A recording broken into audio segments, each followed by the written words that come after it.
our project, boys and girls, we are inspired by this beautiful book and illustrations. You're going to be able to create your own biome jar using different ecosystems. Let's check out some more illustrations before we begin.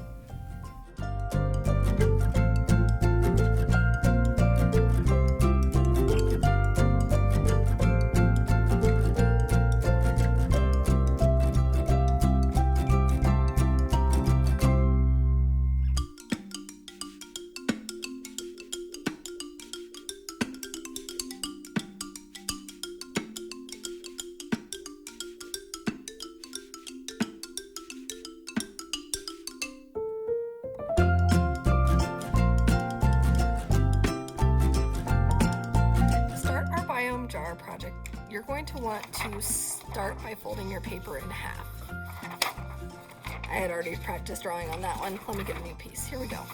Fold your paper in half. Try to line it up the best you can. You can fold it the other direction too if you want a wider jar. And I'm going to leave it folded here, and I'm going to draw only half of my jar.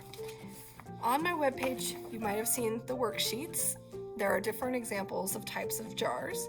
I am going to imagine that this jar is divided in half and I'm only drawing one side of it. Then I'm going to show you a fun technique to transfer it. I think I'm going to start with this jar. That one looks pretty fun. I see that the top is kind of a rectangle shape. I'm looking over at the side here, trying to fill my whole page. There's another little rectangle shape.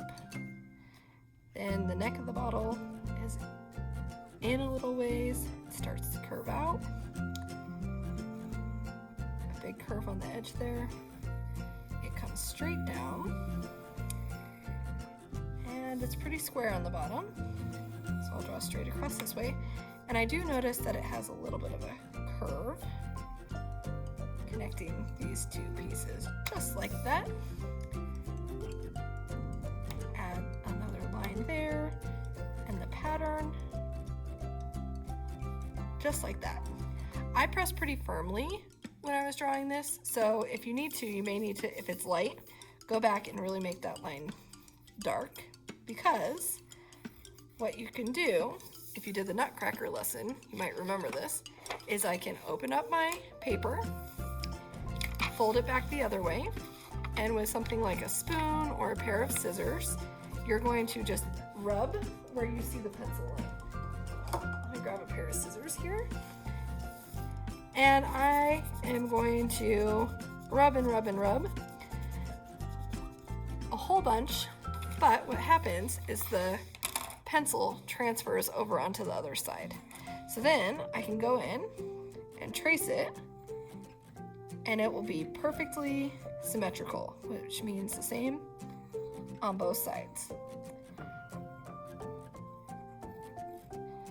I'm going to finish rubbing and then we'll get going on the fun part here.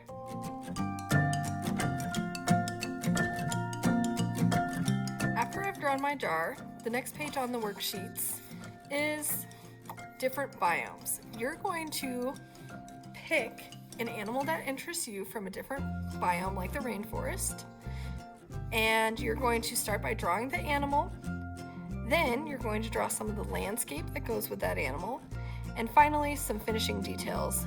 Maybe you do draw the rainforest and you know it rains a lot and there's other fun plants.